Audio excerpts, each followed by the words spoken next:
Mark 30.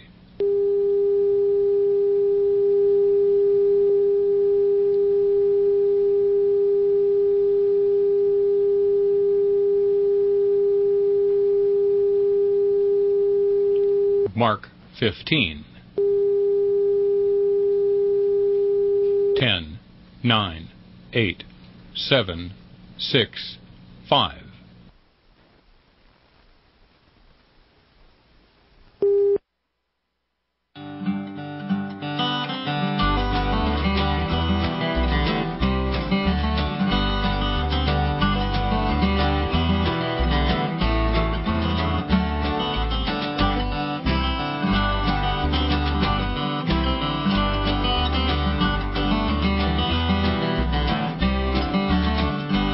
This is RFD Today, a daily look at the key topics impacting rural Illinois.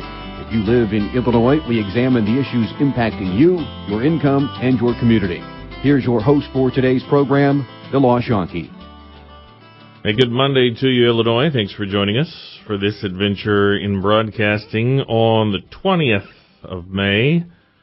Made mention this on social media, but Saturday, 80-degree, sunshiny day. I was over in Indianapolis doing some father-daughter stuff, and thought it would be a good day to just cruise 136, just to see all the field activity that was going on. And from Pittsboro, Indiana, to McLean County, Illinois, that entire stretch on 136, I saw 5 tractors rolling. Actually, I saw 4 rolling and one guy sitting, but he had the planter there. It looked like he was debating on whether or not to even go in, but that was it for about 150 some miles.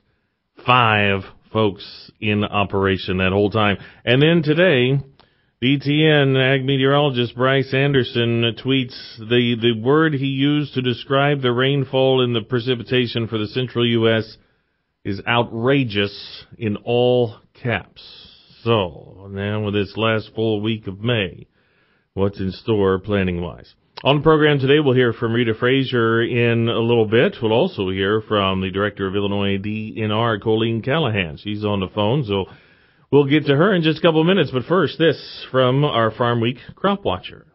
This week's Farm Week Crop Watcher is Ron Hass in Iroquois County. Well, May 20, we're talking here. What kind of progress, if any, have you had lately? I haven't had any progress. We've got another small shower here came through on Saturday. Now, to the south of me, about 3 or 4 miles. I guess planters are rolling this morning. But to this point, then, anything planted? No, I don't have anything planted, and there's not a whole lot been planted here in our area.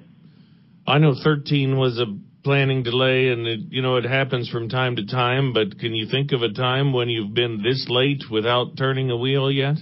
No, usually we've had a field or 2 planted. We've, had, like you say, 2013 and back in the 90s, but usually we had a field or 2 or 3 planted, but this year we don't have anything planted. It seems like weeds just have free reign at this point. Yeah, it may give us a little more higher expense on weed control. We're hoping maybe, I don't know if we'll be able to get in to plant this afternoon or not, but that's kind of the thoughts I have at this point in time. We had a few fields strip-tilled, but because of a late harvest and then the wet weather, we weren't able to get all the strip-till done in the fall that we wanted. So we kind of got quite a few fields that will be no-tilled, and so the material on top of the ground is kind of keeping it damp or even more damp than if you had the soil exposed to the surface. But we haven't had a lot of sunlight either. Now, yesterday with the sun and the wind, this yesterday afternoon, that kind of helped. Well, you can do a lot in a short period of time, but are you thinking about prevent plant at this point, or are you still hopeful? Still hopeful to plant. Right now, it still kind of stayed with what seed we bought as far as maturities, but also corn and soybeans. We haven't really changed our mix-up yet. Ron Hass in Iroquois County, and you can find his and the other Crop Watcher reports in each week's edition of Farm Week. All right, this is RFD Today on a Monday. We're pleased to have joining us over the phone, Director of Illinois DNR, Colleen Callahan, is on the line. Colleen, how are you?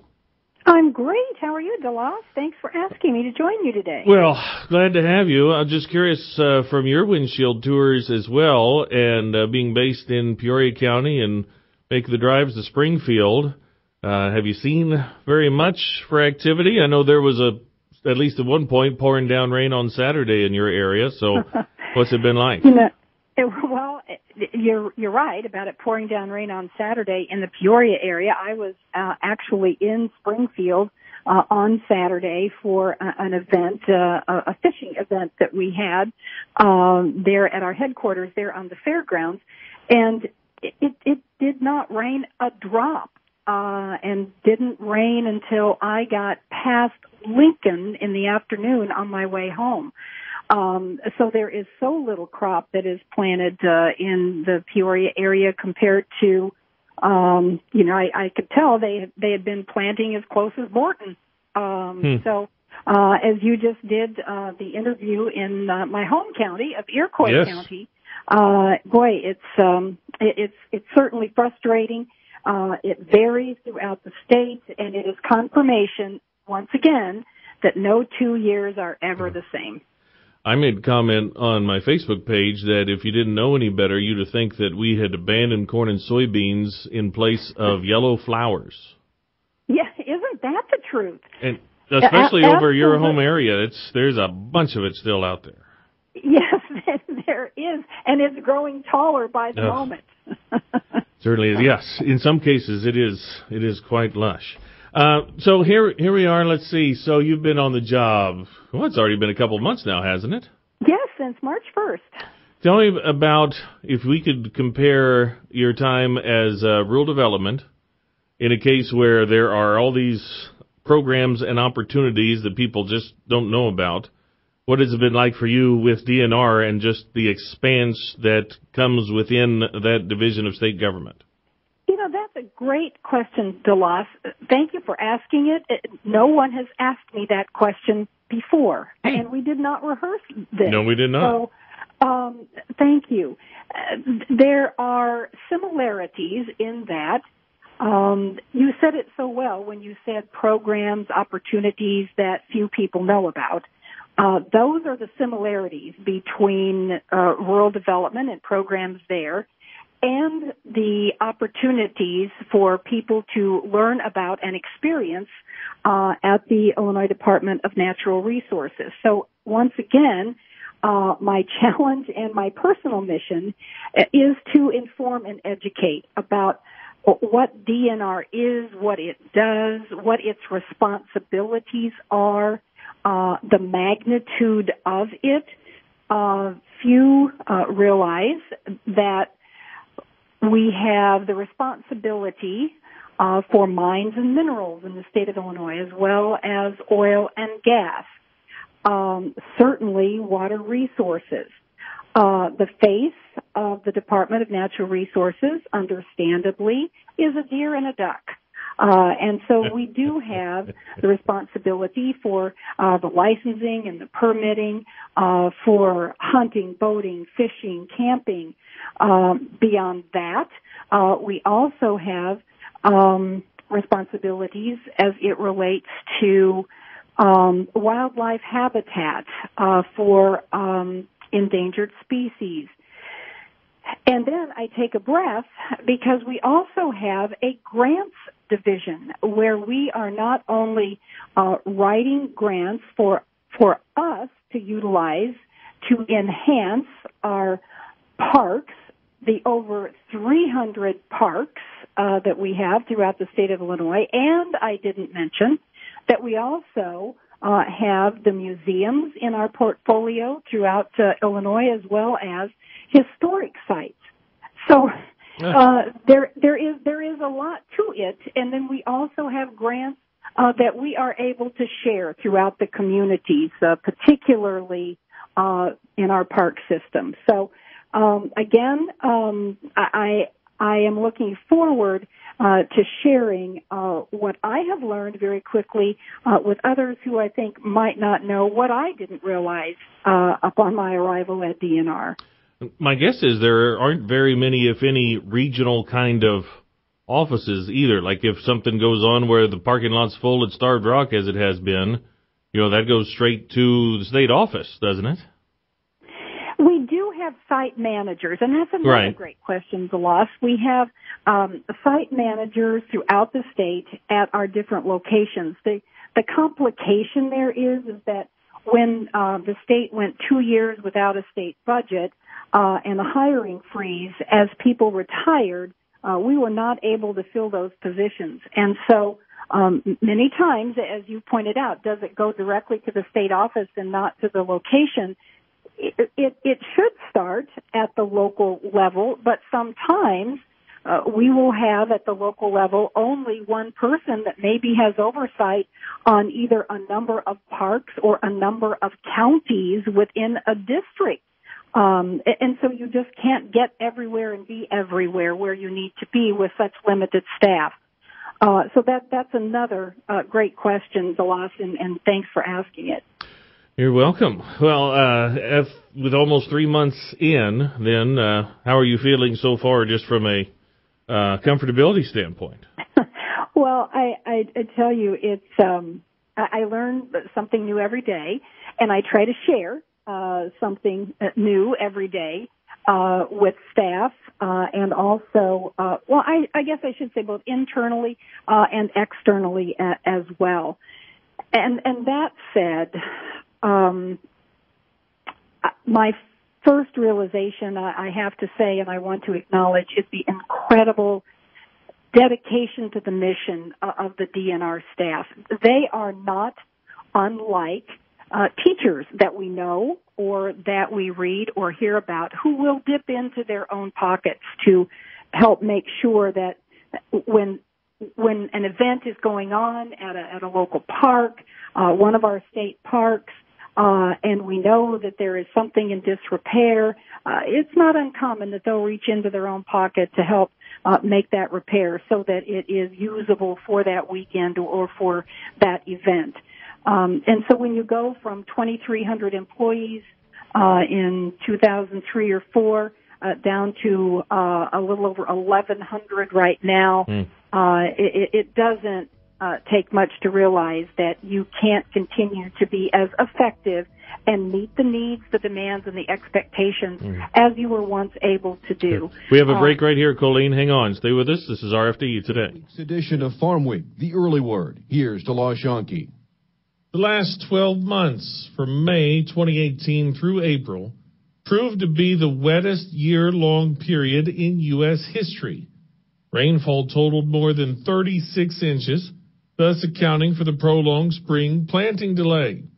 Find out more about the weather impact on planting in this week's edition of Farm Week. Continued wet field conditions have also caused a dilemma for farmers who grow cover crops, which have reached waist-high or taller. Turn to Farm Week for advice on dealing with growthy cover crops prior to planting. No other Farm Weekly in Illinois has as many people on the ground in Illinois covering Illinois agriculture for you with the depth on key issues to help keep you profitable. And don't forget, you can get daily or even more frequent updates online anytime at farmweeknow.com. When it comes to social media, Sabrina Berkowitz connects rural routes for you. Sabrina covers a broad range of ag topics, so Farm Bureau members are the first to know about key issues. Here's a bit about her rural roots. I grew up with a grain and livestock farm in my extended family, and today I really enjoy helping people learn how to use social media to advocate for agriculture. Be it routes or roots, RFD Radio, FarmWeekNow.com, and Farm Week keep you connected.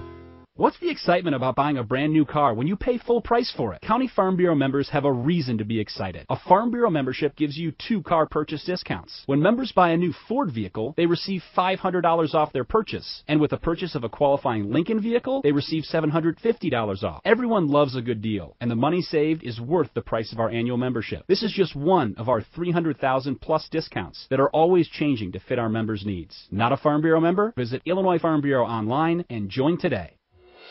Social Security is with you through life's journey from birth to retirement. As your life changes year to year, so do your needs. For over 80 years, Social Security has helped to meet your needs and is committed to improving access to the services that make a difference in your life. Today, you can verify your earnings, estimate your future benefits, apply for retirement, manage your benefits, and even change your address, all from the comfort of your home. Social Security's online services help put you in control with secure access to your information anytime, anywhere, allowing you to spend more time with family, friends, or simply just enjoying the day. Social Security, securing today and tomorrow. See what you can do online at socialsecurity.gov. Produced at U.S. taxpayer expense.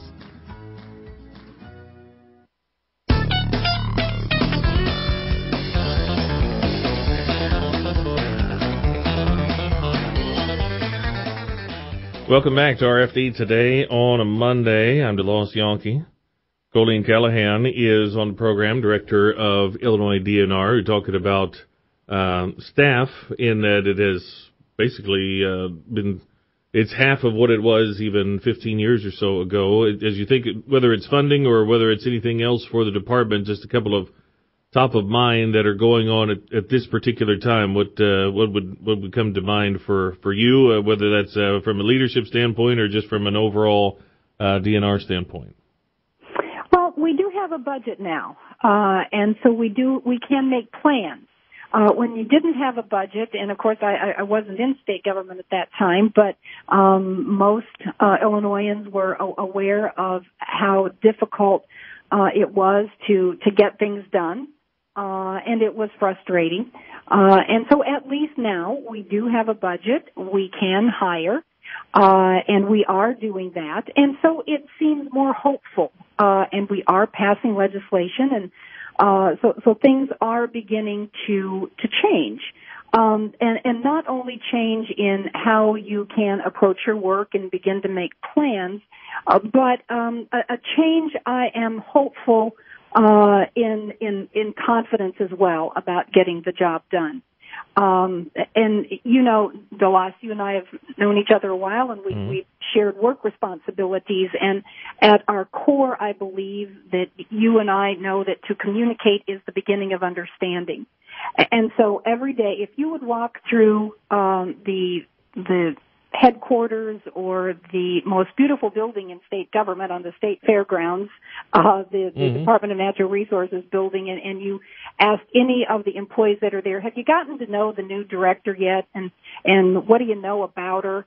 I'm pretty sure whether they work in that building or anywhere throughout the state on the conference calls that we've had, and I do a monthly state of the state and update on where we are and what we've done and plans for where we're headed, they would say, I don't know a lot about her, but I do know that every time she speaks, she starts and ends her conversation with communicate, collaborate, connect. And so we are communicating with each other. We are collaborating on how we can get more done with the resources that we have and work together in doing so and sharing some thoughts and ideas about what's going on in one part of the state or a district that we may be able to do, or even a division within DNR that we can utilize. And then connecting each other.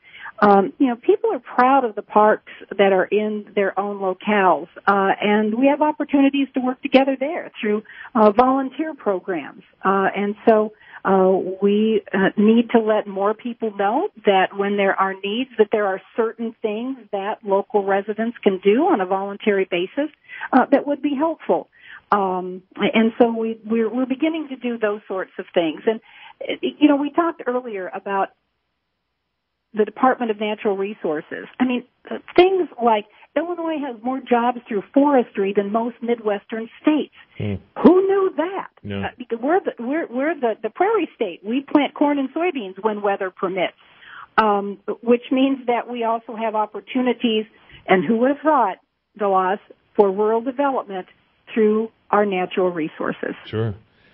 By the way, talking about a budget, and I think about these things, you know, in the wintertime, sometimes cities, municipalities worry that they're starting to run out of salt if you have a long winter. What about if everything's underwater over and over again? Hopefully those things can continue to be fixed and repaired. I'd hate for you to shrug your shoulders and say, well, we can't We fixed it 5 times. We just can't fix it 6. Repeat that again, or give me say the same example a little differently. I'm not sure I understood it. Hopefully, especially with flooding. Yes. Hopefully, budgets allow for the needed repairs and improvements on things that have been waterlogged so far this year. Oh, absolutely. One of the things that the Department of Natural Resources does, and actually will be in Watseka, back to Iroquois County where you started off this segment, will be in Watseka tonight regarding our flood mitigation program.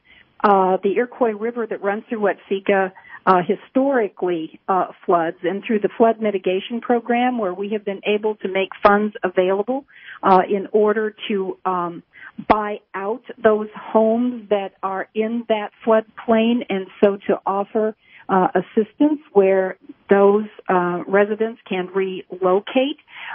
Early on in the year, when we were seeing the news stories about flooding and the displacements in Nebraska and in Iowa, we weren't seeing that. We weren't making headlines in Illinois like they were in those states.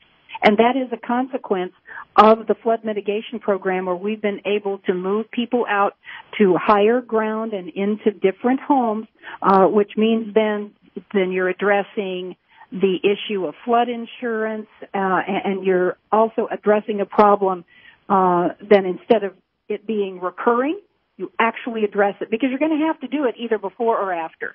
So I think that's a good example of the persistent flooding and the consequence of it. Right. Well, we have an affiliate at WGFA there, and there have been times where to get from the main route, like Route 1, you have to take a boat. You have to take a boat. Literally take a boat to get there. So tonight we'll be in Watseka, and we will be doing a presentation on how the program works, just the procedure of the who, what, when, where, why, how. The money is already been set aside, and so now it's a matter of explaining the process of utilizing that fund that has been allocated for those needs in the Watseka area. With Scoot Colleen, always good to visit with you. Thanks so much. Thanks. We'll do it again. Colleen Callahan on a Monday, RFD Today. More farm news and information ahead. Stay tuned for more RFD Today here on the Illinois Farm Bureau Radio Network. When it comes to our members, Chris Magnuson connects rural routes for you. Chris leads Illinois Farm Bureau's efforts to provide valuable information to our members. He has spent 2 decades with IFB. Here's a bit about his rural roots. I grew up on a farm with corn, soybeans, and Christmas trees. I've been in ag communication for 3 decades now. My greatest satisfaction has always remained the same, to serve our members. Be it routes or roots, RFD Radio, FarmWeekNow.com, and Farm Week keep you connected. The Illinois economy runs on our homegrown agricultural products. Our dairy, beef, pork, corn, and soybeans grow the agricultural industry by nearly $20 billion each year. But we don't just grow Illinois, we grow North America. Canada and Mexico account for over $45 billion in U.S. agricultural exports, and they support more than 1 million American jobs. Exports to Canada and Mexico matter to everyone in the agriculture and food industries. A message from Illinois farmers and their checkoff programs. Does the warmer weather have you itching for a weekend getaway? Take your Illinois Farm Bureau membership savings with you. Farm Bureau members can save up to 20% at choice hotels, including favorites like Comfort Suites, Sleep Inn, Quality Inn and Suites, with even more to choose from. Call 800-258-2847 or visit the Choice Hotels website to search all the hotels at once and to make advance reservations. Contact your local County Farm Bureau for your discount code number. From midnight snacks to holiday gatherings, food is a part of our culture that brings us together every day. To make sure we all have food on our tables, Illinois farmers are going beyond planting crops and raising animals. We're making sure the wildlife that helps our food grow has homes too. To learn more about conservation efforts, visit ilfarmersconserve.com. Preserving our water, protecting our land, providing our food. This message brought to you by Illinois Farm Bureau. Farm, family, food.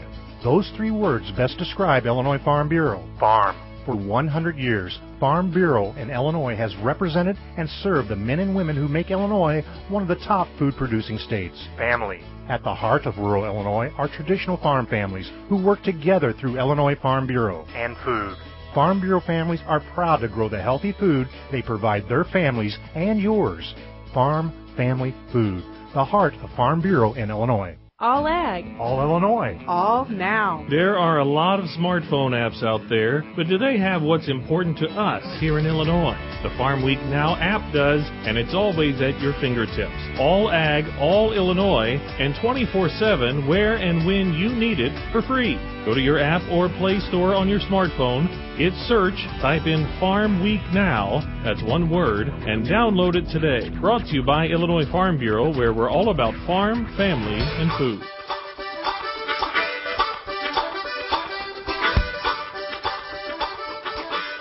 Welcome back to RFD Today. I'm Rita Frazier for our monthly PM member spotlight for the Illinois Farm Bureau. Today, we'll head to Henry County. Professional member Trenton Tabor joins us. And Trenton, you have a rich history in Henry County. Lifelong resident. Tell us about your story.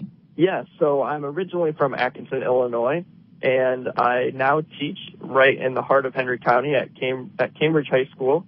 And I'm the agriculture teacher and FFA advisor. I've been there for the last 4 years and have served as a professional member in the Henry County Farm Bureau for the last 2. So let's talk about the connection with agriculture through your FFA and the cattle and being involved there. Tell us about that. Well, my agriculture experience or my interest within agriculture was sparked through my participation in 4-H and growing up raising cattle and getting to show cattle throughout the summer. And so when I decided on a future career, I knew that agriculture education was something that I would definitely be interested in. And it's definitely been a passion of mine since I started teaching ag. I'm just really fortunate to get the opportunity to advocate for such an important industry throughout our county. What was your first connection with the Henry County Farm Bureau as an ag professional? I was asked to serve on our ag literacy committee,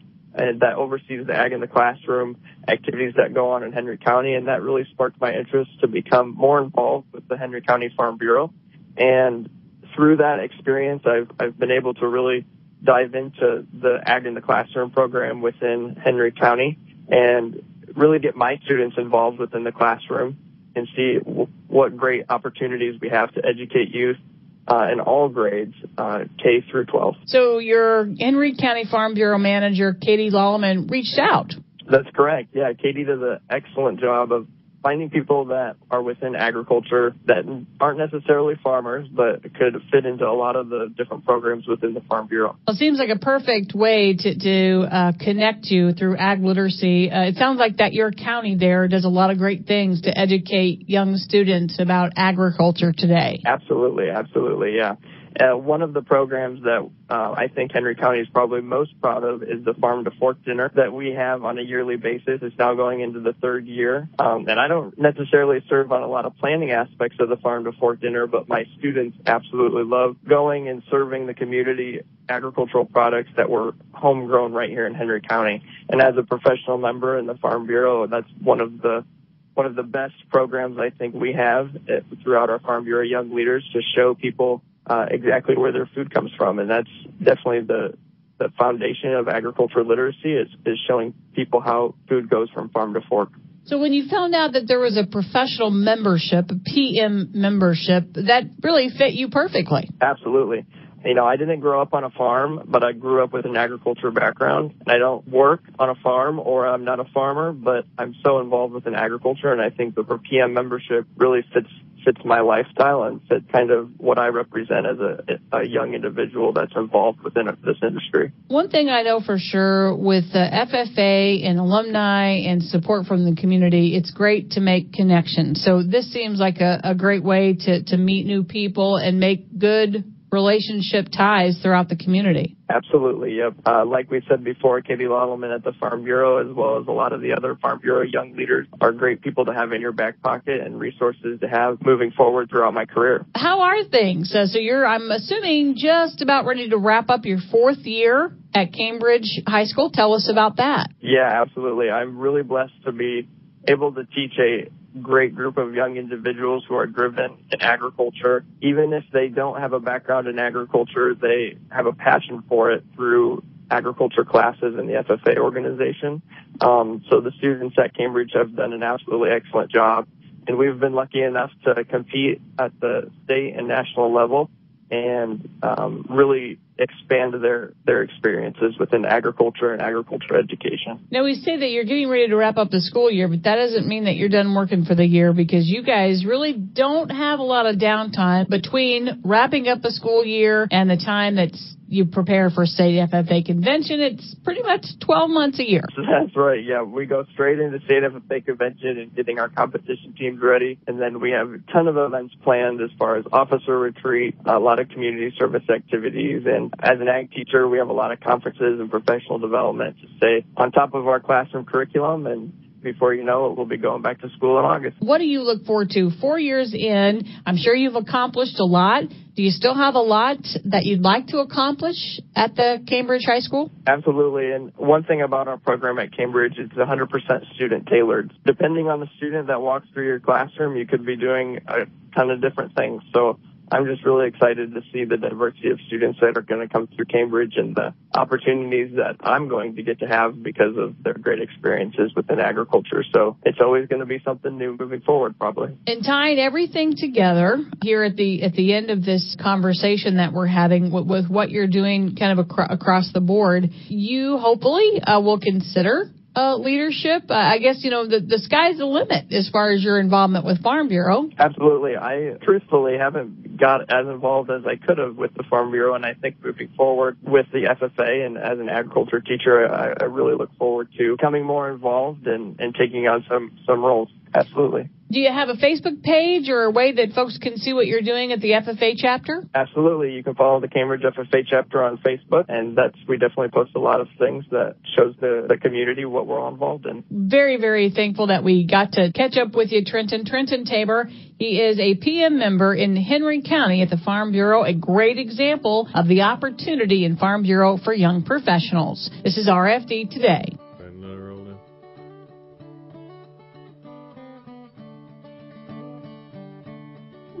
Hey, look for Farm Week's Livestock Special Edition publishing June 17. This year's edition will feature the latest developments in livestock as well as providing an outlook for market prices and meat consumption. To advertise, call 800-676-2353 today.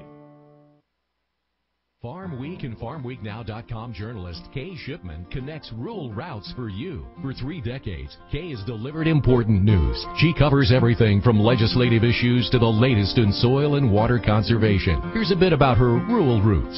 I love covering so many aspects of agriculture and providing readers with the facts they need to make better decisions. I also get to work with farmers and meet new people along the way. Be it routes or roots, RFD Radio, FarmWeekNow.com and Farm Week keep you connected. Warmer weather means a longer honeydew list. Your county Farm Bureau can help you stay on top of your project list and save you money along the way. A Farm Bureau membership offer includes discounts on equipment and supplies from Grainger, plus free shipping on all standard Grainger products. Browse thousands of items from landscaping equipment to power tools. Anything you need to get the job done, Grainger has it. Not a Farm Bureau member? Call us at 309-557-2689 or visit Illinois Farm Bureau online and join today.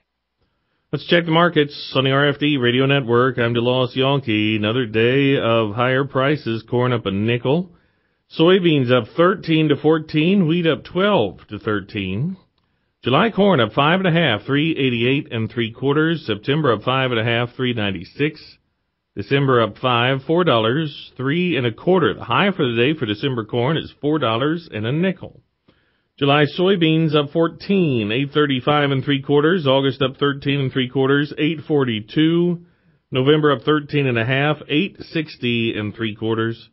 July wheat up 12.5, 4.77 1/2. September up 13 1/4, 4.84 1/2. June hogs down 57, 91.80. June cattle up 32, 111.60, with August up to 108.95. The Lost Yankee RFD Radio Network.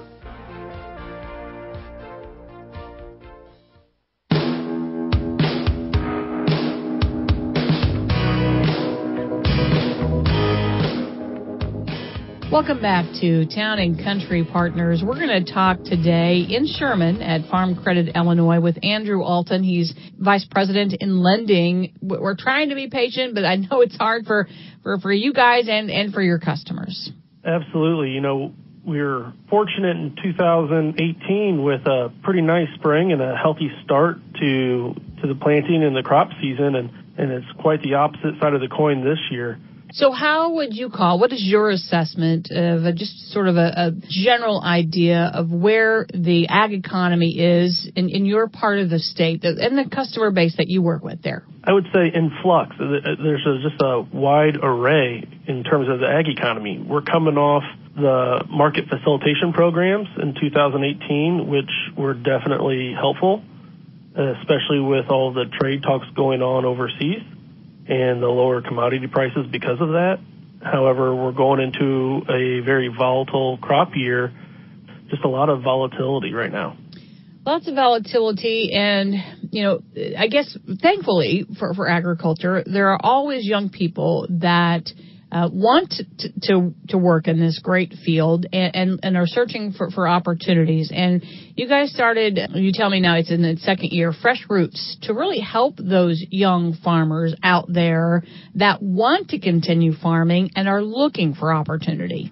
Absolutely. So we challenged ourselves to make a more robust young beginning farmer program, and from that came the Fresh Roots initiative and the Fresh Roots program. And we acknowledge at Farm Credit that the barriers to entry for young beginning farmers have increased exponentially. The cost of a combine is as much as one or two homes today.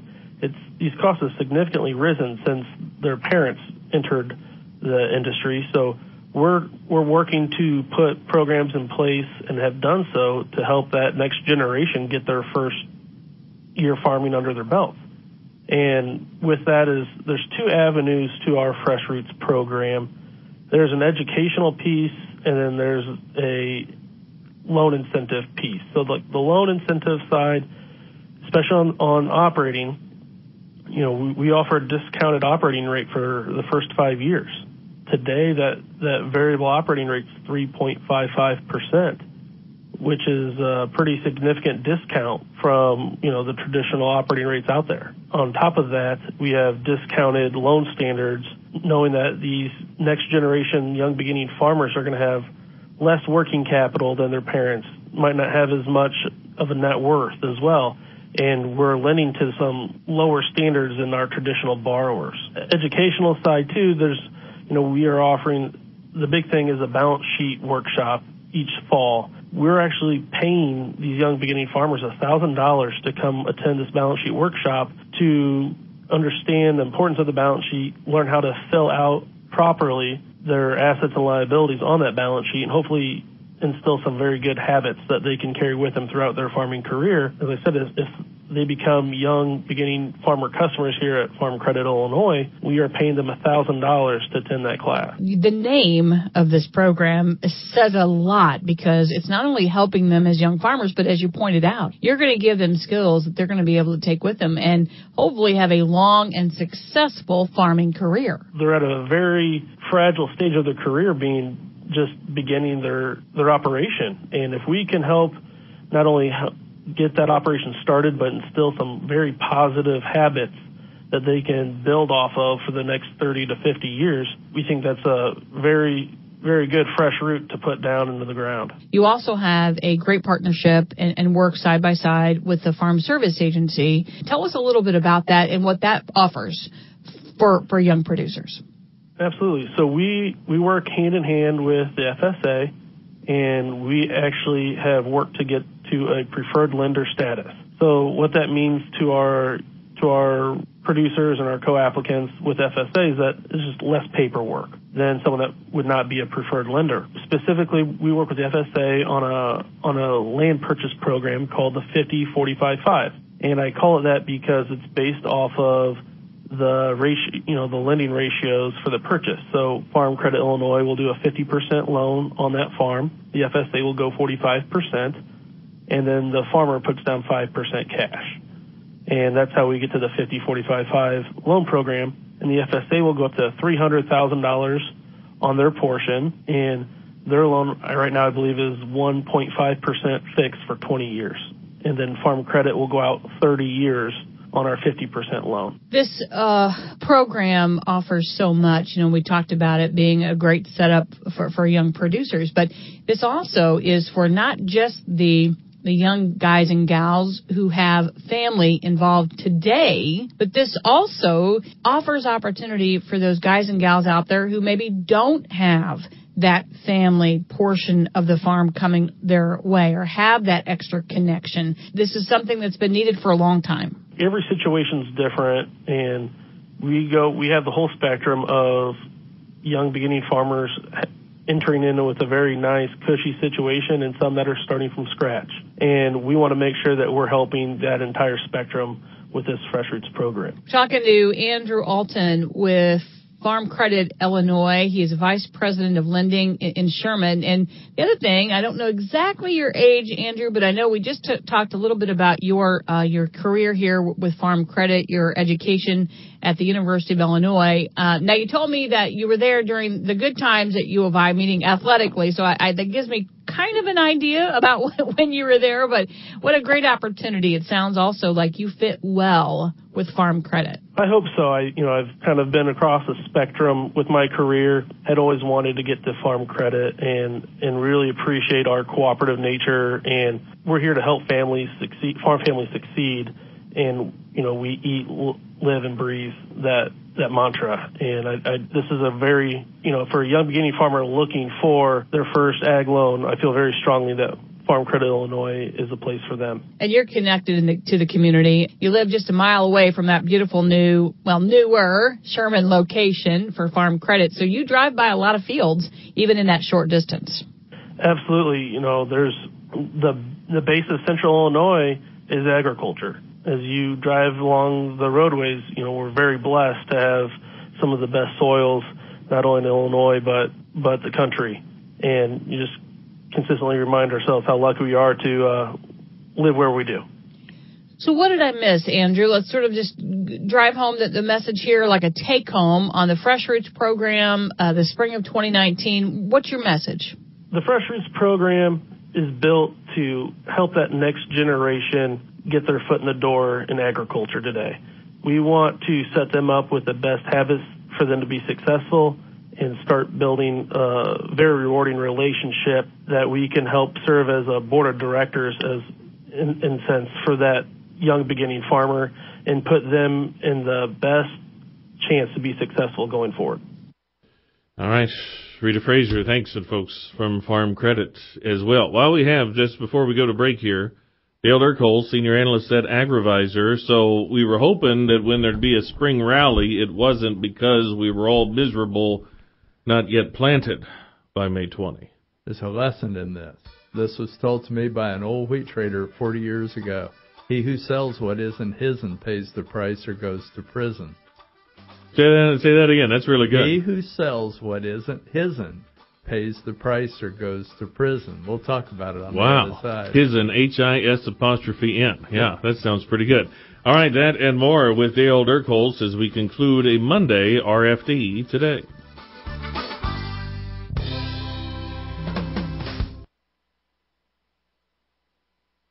Let's check livestock markets on the RFD Radio Network. I'm DeLoss Yankee. Illinois Direct Hog Market Friday held steady, $52 to $58 a hundredweight. Sow market was also steady, $50 to $56 on lightweights.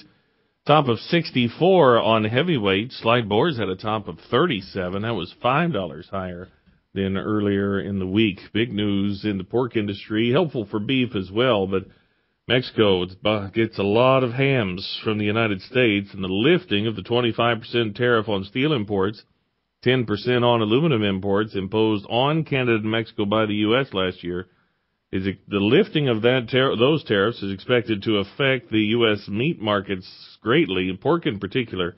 National Pork Producers Council says Canada and Mexico took more than 40% of the pork exported from the United States, and making the tariffs even more damaging. DeLoss Yankee, RFD Radio Network. How do people benefit from raising livestock here in Illinois? Rich Giebert, Illinois farmer, president of the Illinois Farm Bureau. Well, growing up on a livestock farm was always interesting, and I enjoy it more today than I did back then. But it did give me the opportunity to have a good work ethic, learn to get up in the morning. And you know, that was difficult during my senior days at high school and college days. I had a tendency not to go to bed at a respectable hour. But no, it was always enjoyable on the farm and getting up before daybreak and milking the cows and getting the chores done and then go about the rest of the day's business. Illinois Farm Bureau, along with beef, corn, milk, pork, and soybean associations, make up the Livestock Development Group, supporting the Illinois livestock sector. For more information, check out illinoislivestock.org.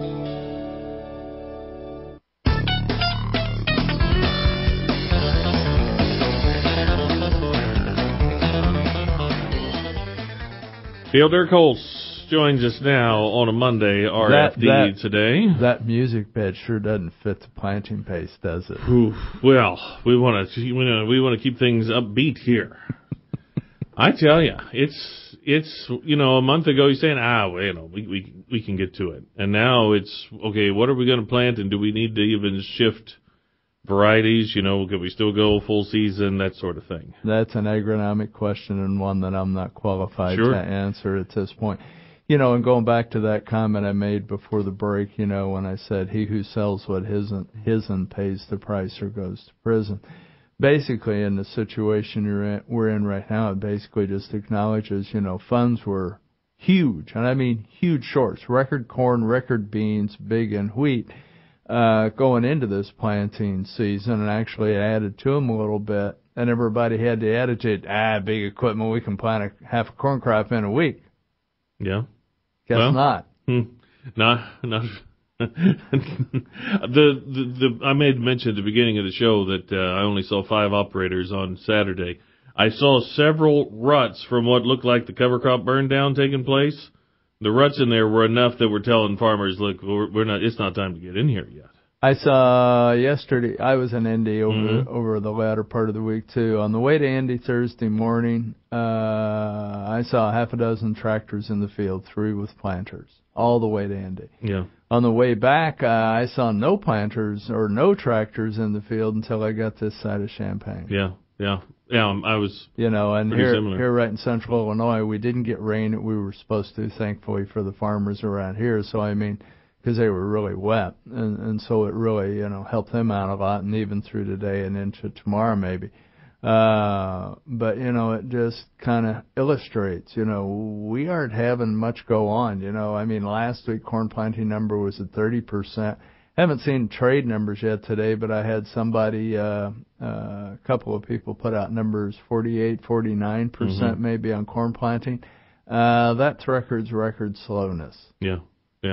Still means half unplanted in late May. And last now we're full at week the of May. 20th of May. Yeah.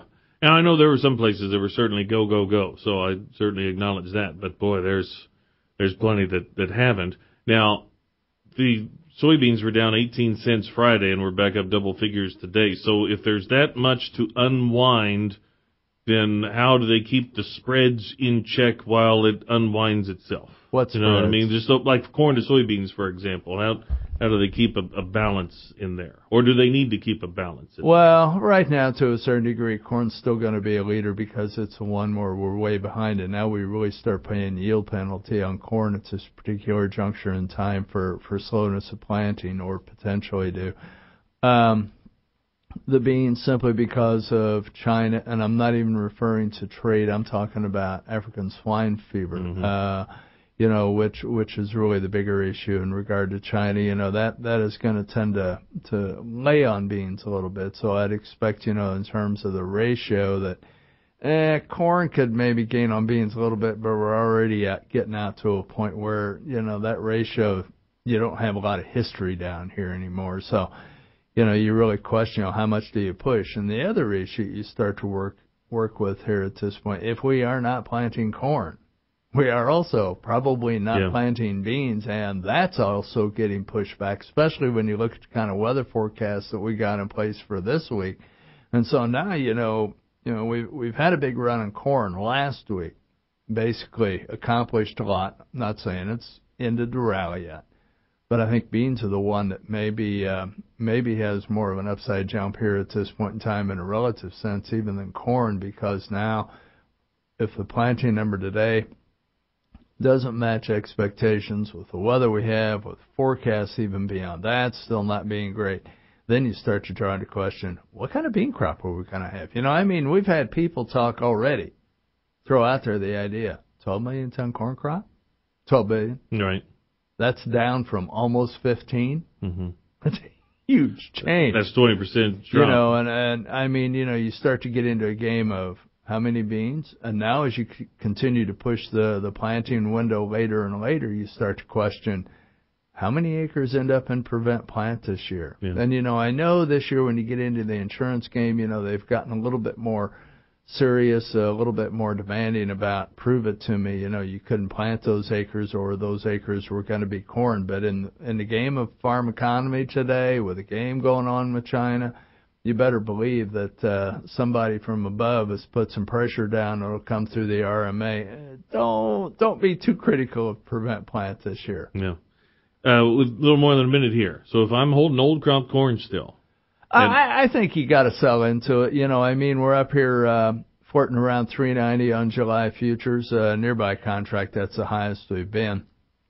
They're up to $4. You got to sell corn because with old crop corn, you got a time window here that's starting to press on you a little bit. I'm not saying you sell out, but you reward the market at this point, no doubt about it. And even new crop, you look at December at this point in time, we floated up over $4. Yeah. I'd put a thing in Farm Week and said every year between the end of March and the 1st of July, December corn always hits its crop insurance guarantee. Guess what? It did. And, I think right now, with uninsured bushels, you probably start tickling it and going, okay, $4 Ds, I'm probably selling some here at this point. Well, yeah, and if that's the worst sale you make.